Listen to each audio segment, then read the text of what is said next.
All right, hello everyone, and welcome to Rise Zion. My name is Seth. I hope you're all having a great Thursday. Now, some of you may already know I've been somewhat skeptical in the past with regards to how the timeline of the second coming will play out with relation to the dedication of the Salt Lake Temple. I know a lot of people are thinking about this and think that it may be significant that the temple is going to be rededicated in 2027. Nevertheless, some interesting prophecies have come to my attention that have made me reconsider if the Salt Lake Temple rededication might have additional significance that I may not have considered thoroughly before. And I'm excited to go over some of my research with you today about some of the many prophecies and visions associated with the dedication of the Salt Lake City Temple and some of the manifestations that occurred at that time. Now, while I believe that it still is true that we can't make a prediction about when the second coming will occur based on these prophecies about the temple, Jesus can come at any moment. It is still interesting to look at these prophecies as they offer a glimpse into what the future might hold coming down the line. And after all, prophecies and history all have a tendency to repeat themselves. It's important to understand this concept at the beginning of this episode so that we can watch for the signs of the second coming, and so that as we read this history, we can see how the history may already be repeating itself in some regards. But let's dive right into this research. So the year 1893 marked a pivotal moment in the history of the Salt Lake City Temple with its long-awaited dedication. Now, this event was not merely the culmination of years of labor, but was also viewed by many members as the fulfillment of ancient prophecies from the Old and New Testament. There was widespread belief that the completion of the dedication of the Salt Lake Temple signaled the dawn of a new era, potentially even the commencement of the millennial era. Obviously, this was a very important event, and not a few people today feel that the rededication of the temple might have similar significance. Brigham Young famously prophesied that the temple would stand through the millennium, and we too should take this dedication seriously and consider what Zion and the stakes of Zion might look like in the not-so-distant future.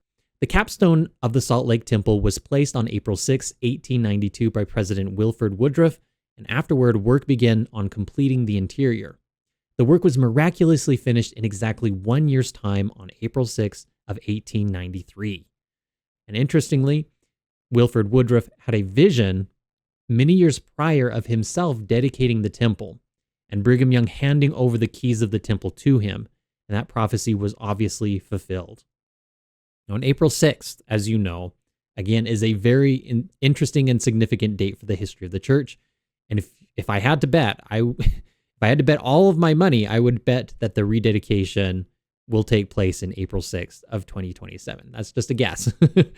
Now, the Salt Lake City Temple stands today as a symbol of the faith and determination of the pioneer saints who worked to bring to pass Isaiah's prophecy, which states that in these last days, that the mountain of the Lord's house shall be established in the tops of the mountains and shall be exalted above the hills, and all nations shall flow unto it.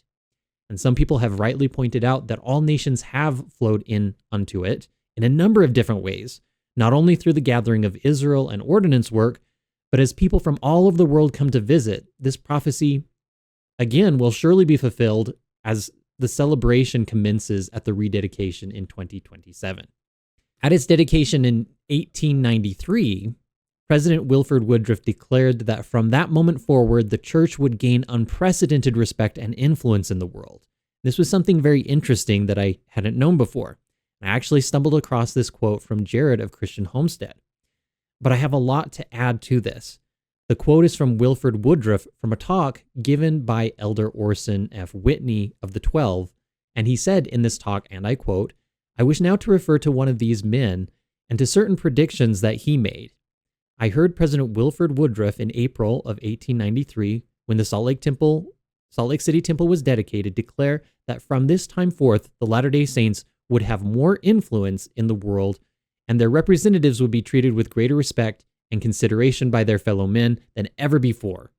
In the autumn of that year, I accompanied President Woodruff and his counselors, President George O. Cannon and Joseph F. Smith, with the Tabernacle Choir to the World Fair at Chicago. Among the points visited en route was Independence, Jackson County, Missouri. Just 60 years before, our people had been ruthlessly driven from that part, and from every form of indignity heaped upon them. 58 years before, this same Wilford Woodruff Then a priest on his way to fill a mission in the southern states had passed through Jackson County at a time when it was almost as much as a Mormon's life was worth to be seen there. Because of this hostile sentiment, he had to conceal his identity and almost skulk through the country to avoid the danger.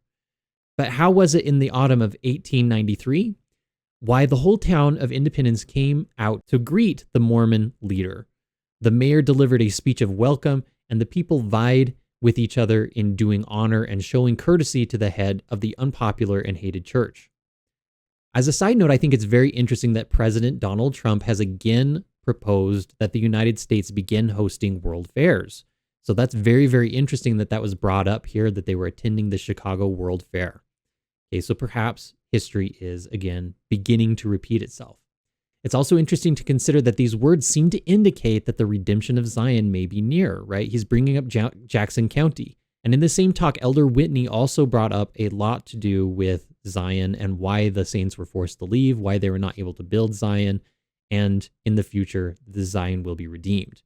Now, while this prophecy paints a very nice picture of the Latter-day Saint future as being more influential, that our representatives will be seen more, and a lot of that has already been said to have been fulfilled, other less-known prophecies paint a far more sobering image. Visions of chaos and even destruction all over the world, death on every doorstep, and only the temple standing untouched as a refuge for the righteous. Now, 1 year after the dedication, for example, of the Salt Lake City Temple in 1894, President Woodruff issued a prophetic warning saying God had held the angels of destruction for many years, lest they should reap down the wheat with the tares.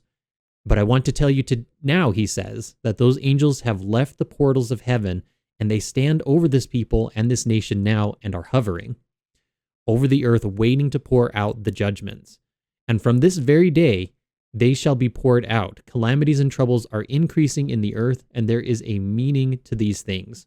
Remember this and reflect upon these matters. If you do your duty and I do my duty, we'll have protection and shall pass through the afflictions in peace and in safety. Okay, that was from the Young Women's Journal in August of 1894, page 512 and 513.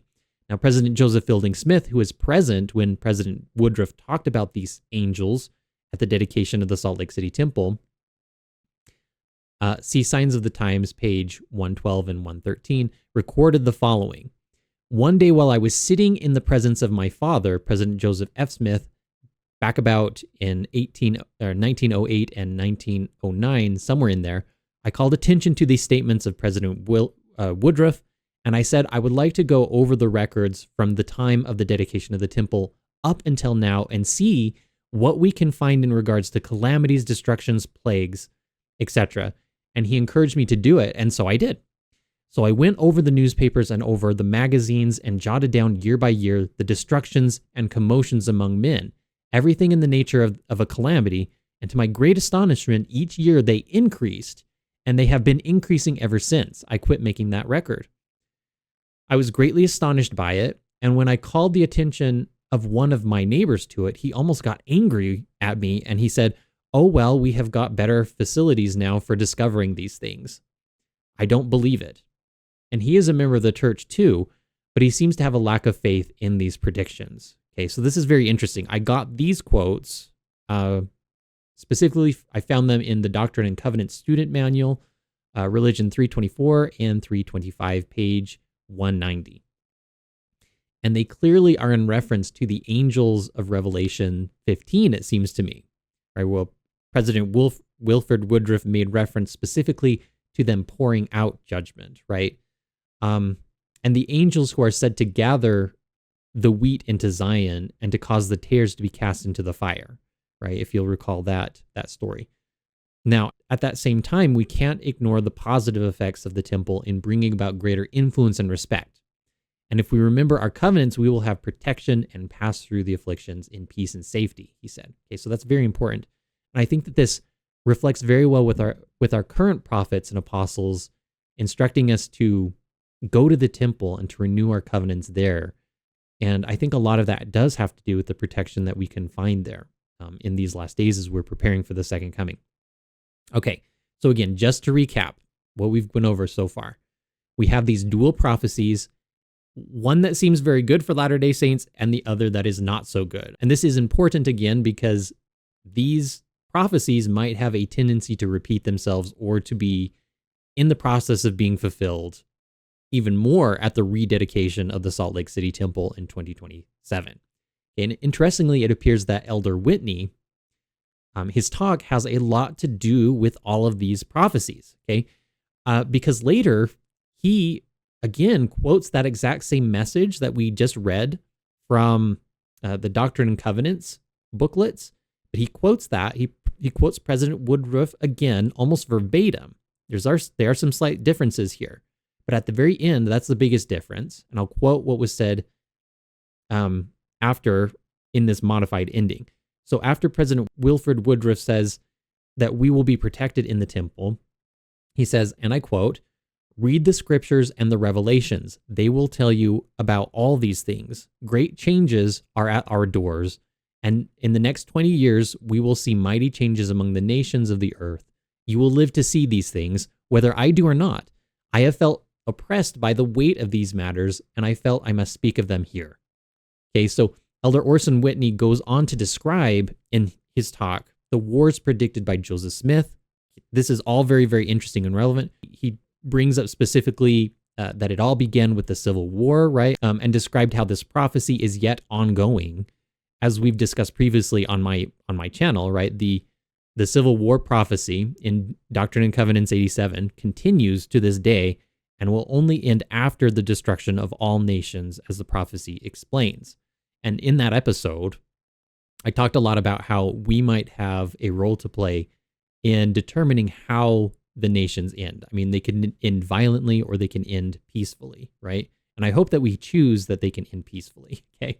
I believe that we can influence how that happens, how the prophecy is fulfilled can change depending on how we're acting, okay? And I think that's very important. Okay, now Elder Whitney goes on to explain how President Woodford's prophecy came true during the Great World Wars. Okay, the world did indeed see many changes, as was predicted, amongst all nations within the 20 years that the prophecy was uttered. Okay, he even explained the meaning, Elder Whitney did, of Doctrine and Covenants 61, verses 4 through 6 and 14 through 19, where it talks about the devil being on many waters. Many of you already know this one. That's a very mysterious kind of chapter, right? And many have speculated on what that could mean. He spoke specifically of war, interestingly enough, and of battleships.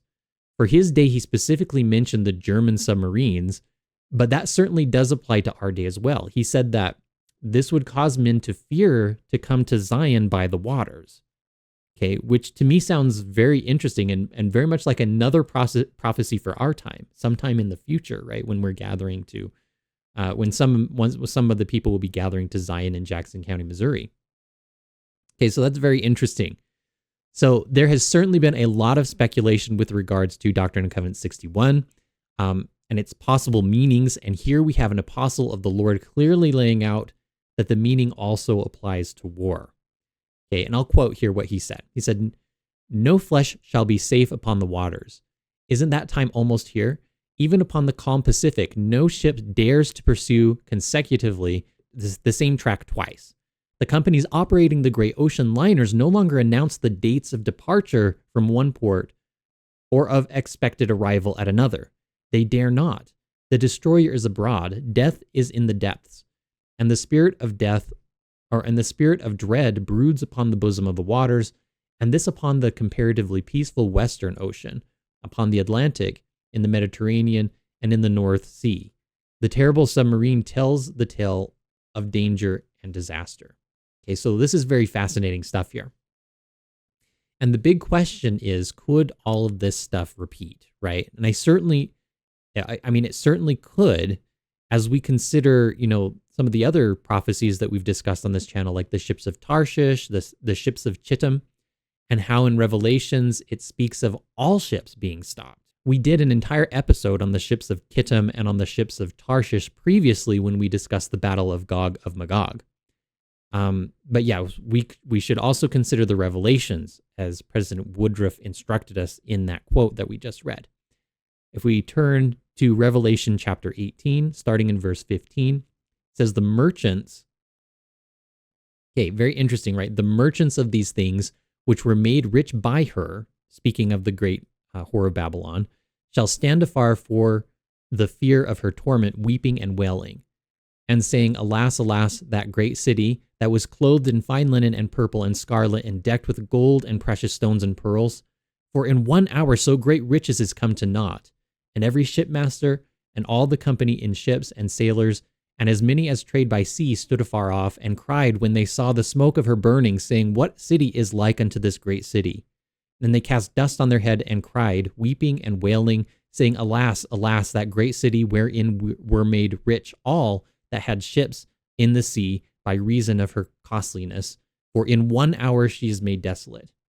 As the church now approaches the planned rededication of the Salt Lake Temple in 2027, following extensive renovations aimed at preserving and strengthening the sacred edifice for future generations, the question arises whether these prophecies associated with its original dedication might hold renewed significance. Will history repeat itself? Okay, will the angels' final cup be poured out over all nations? Okay. Again, let's read from Revelation chapter 18, this time from the very beginning on in verse 1, which says, and after these things I saw another angel come down from heaven, having great power, and the earth was lighted with his glory. And he cried mightily with a strong voice, saying, Babylon the great is fallen, and has become the habitation of devils, and the hold of every foul spirit, and the cage of every unclean and hateful bird. So referring to demons and evil angels again. For all nations have drunk of the wine of the wrath of her fornication, and the kings of the earth have committed fornication with her, and the merchants of the earth are waxed rich through the abundance of her delicacies. And I heard another voice from heaven saying, come out of her, my people, that ye be not partakers of her sin, and that ye receive not of her plagues. Okay, very interesting. Again, we have this interesting reference to the redemption of Zion in verse 4. The voice from heaven saying, come out of Babylon, my people, right? So obviously this is the Lord speaking to his covenant people, us, right? Interestingly, this is one of the last angels mentioned in the book of Revelations. I don't believe that it's one of the angels, as far as I can tell, that has vials to be poured out in judgment, but it is the second to the last angel mentioned in the book of Revelations. Okay, he may in fact be the same as the seventh angel, because it was that seventh angel who wanted to show John the beloved the destruction of Babylon in the previous chapter. But in any case, the next angel to come after this angel binds Satan with a chain in Revelation chapter 19.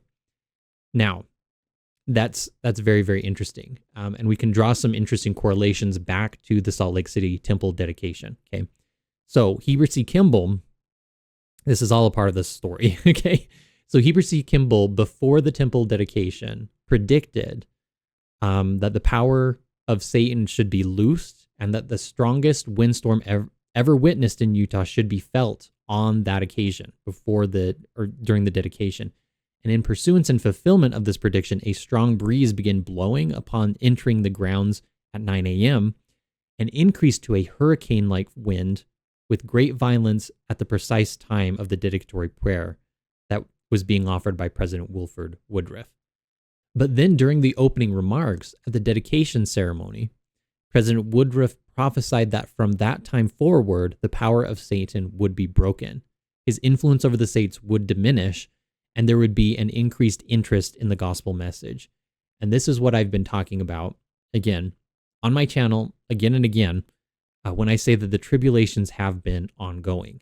So many people still believe that the world must endure 7 years of tribulation before the Lord returns again.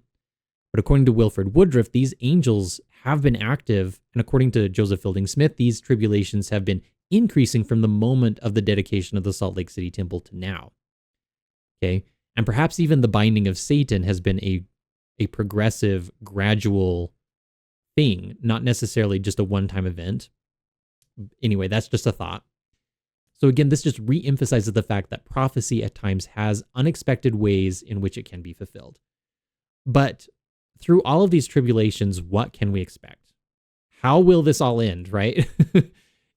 And it's important to know, right, if these things are repeating, if these prophecies are in continuation, but we can get a good glimpse at what will occur by referring back again to Elder Whitney's talk.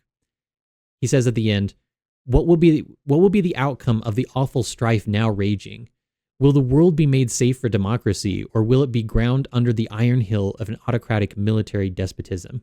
I cannot believe that such a calamity is in store. He who died to make man free, and whose gospel is the perfect law of liberty, will never permit the enslavement of the human race. He who is the beginning instituted laws for man's advancement will never tolerate such a turning back of the wheels of eternal progress. Having decreed the world's emancipation from every form of misrule, he will never allow the enthronement of universal tyranny. Nevertheless, he will accomplish in his own way the work that he has set his hand to do, and will use this people and all peoples in the process. His gospel must have free access into and among all nations, and the nation that fights against him will perish. All power is his, both in heaven and on earth, and he will never let his work be thwarted by any scheme for personal or national aggrandizement. More to God is man's salvation than the perpetuity of dynasty or the glory of any earthly empire. A greater warfare is in progress than now shakes the shores of Europe, a warfare whose beginning was co-equal with the foundation of the world. Far greater than any strife between man and man is the world-old controversy between God and Satan, between freedom and oppression, between right and wrong. And right will triumph, and God will be glorified. The world will be made safe for democracy, safe for all righteous institutions. Israel will be gathered, Zion redeemed, and the way prepared for the King of Kings and the millennial reign of universal freedom and peace. All right, amen. Great talk. As the subsequent chapters of the book of Revelations testify after 18, in chapter 19, Satan will be bound and Zion will be redeemed, and the way prepared for the King of Kings and the millennial reign of the universal freedom and peace, right? What a fascinating talk. What an insightful look at what is to come. Perhaps after the dedication of the Salt Lake City Temple, and perhaps even sooner. We need to be diligently watching for these signs and reading the book of Revelations, right? Reading all of the Revelations. Look here in chapter 15, verse 8, speaking of the seven angels with seven vials of the wrath of God to be poured out. It says in verse 8, and the temple was filled with smoke from the glory of God and from his power, and no man was able to enter into the temple till the seven plagues of the seven angels were fulfilled. Okay, so that's, I believe, very interesting and significant as we consider. We need to be careful in assuming that Christ will not come until, our timeline dictates that he can come. The idea could be here from this verse that God will arrive first, and no man is able to enter into the temple till the seven plagues of the seven angels are fulfilled. Okay, so very interesting. May we live to see the glorious day of the return of our Lord. May we be prepared and watchful. And I say these things in the name of Jesus Christ. Amen. Now, before you go, please make sure to like, comment, and subscribe to the channel. Our goal is to reach 20,000 subscribers by the end of May, and we've almost reached this goal. Also, please consider becoming a subscribed member to the channel. This will help our little channel to keep growing and to help support our volunteers who have so diligently been working behind the scenes to make this channel a great success. You get some fun perks for becoming a member. I plan on doing some live streams of me creating artwork, perhaps, and posting images and updates for members. But thank you so much, you guys, for watching, and until next time, bye.